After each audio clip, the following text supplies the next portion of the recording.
वेदों की उत्पत्ति। अनुराग सागर में छिपा रहस्य वेद, जिन्हें अनादि ज्ञान कहा गया, जिनका उच्चारण करते हैं देव, मुनि और योगी। लेकिन क्या आपने कभी सोचा, ये वेद वास्तव में प्रकट कैसे हुए? शास्त्रों में इसका उत्तर नहीं मिलेगा, पर अनुराग सागर के पन्नों में छुपा है एक ऐसा रहस्य जो वेदों की उत्पत्ति की असली कथा को उजागर करता है।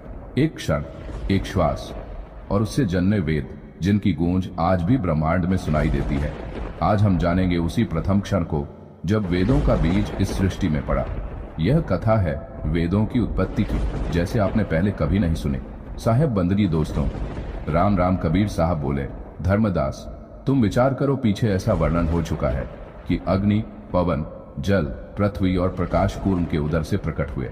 उसके उदर से ये पांचों अंश लिए तथा तीनों सिर काटने से सत, रज, तम तीनों गुण प्राप्त हुए। इस प्रकार 5 तत्व और 3 गुण प्राप्त होने पर निरंजन ने सृष्टि रचना की। फिर अष्टांगी और निरंजन के परस्पर रति प्रसंग से अष्टांगी को गुण एवं तत्व समान करके दिए और अपने अंश उत्पन्न किए। इस प्रकार 5 तत्व और 3 गुण को देने से उसने संसार की रचना की। वीर शक्ति की पहली बूंद से ब्रह्मा हुए, उन्हें रजोगुण और 5 तत्व दिए। दूसरी बूंद से विष्णु हुए, उन्हें सतगुण और 5 तत्व दिए। तीसरी बूंद से शंकर हुए, उन्हें तमोगुण और 5 तत्व दिए। 5 तत्व 3 गुण के मिश्रण से ब्रह्मा, विष्णु, महेश के शरीर की रचना हुई। इसी प्रकार सब जीवों के शरीर की रचना हुई।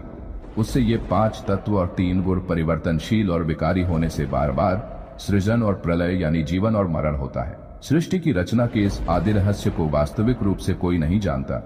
धर्मदास कबीर साहब आगे कहने लगे। फिर निरंजन बोला, अष्टांगी कामिनी मेरी बात सुन और जो मैं कहूं उसे मान। अब जीव बीज सोहंग तुम्हारे पास है, उसके द्वारा सृष्टि रचना का प्रकाश करो। हे रानी सुन, अब मैं कैसे क्या करूं।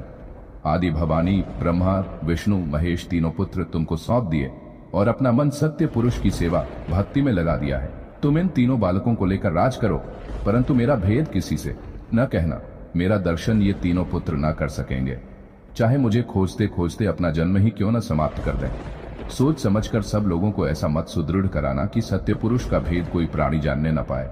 जब ये तीनों पुत्र बुद्धिमान हो जाएं, तब उन्हें समुद्र मंथन का ज्ञान देकर समुद्र मंथन के लिए भेजना। इस तरह निरंजन ने अष्टांगी को बहुत प्रकार से समझाया और फिर अपने आप गुप्त हो गया। उसने शून्य गुफा में निवास किया। वह जीवों के हृदयाकाश रूपी शून्य गुफा में रहता है, तब उसका भेद कौन ले सकता है। वह गुप्त होकर भी सबके साथ है।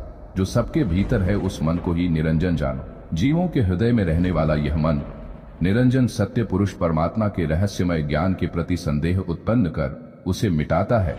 यह अपने मत से सभी को वशीभूत करता है और स्वयं की बहाई प्रकट करता है। सभी जीवों के हृदय में बसने वाला यह मन काल निरंजन का ही रूप है।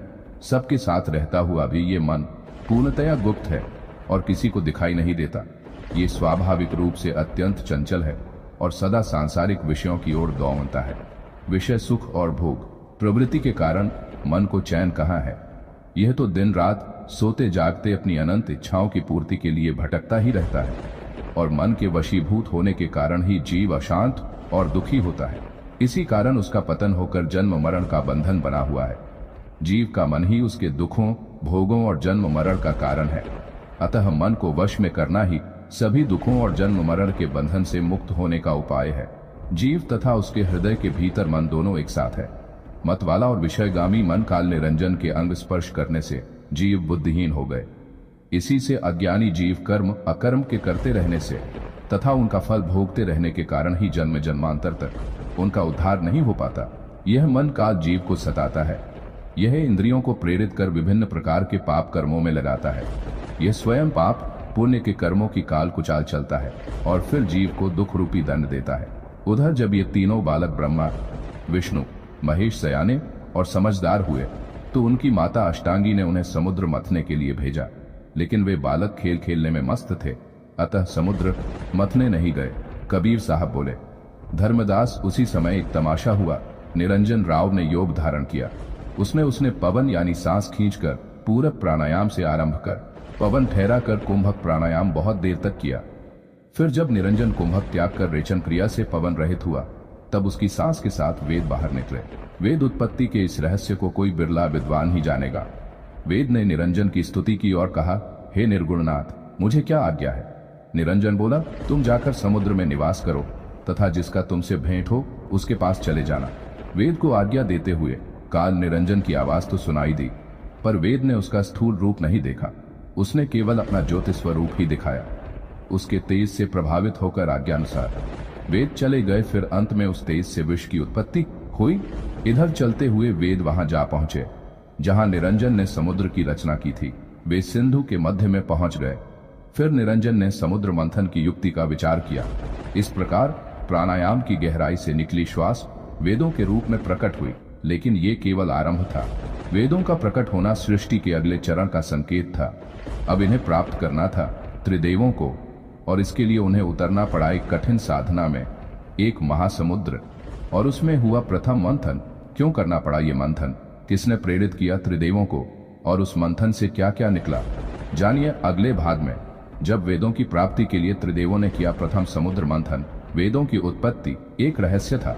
अब शुरू होगी उसकी खोज। तो जल्द मिलते हैं अगले वीडियो में। तब तक साहेब बंदगी राम राम।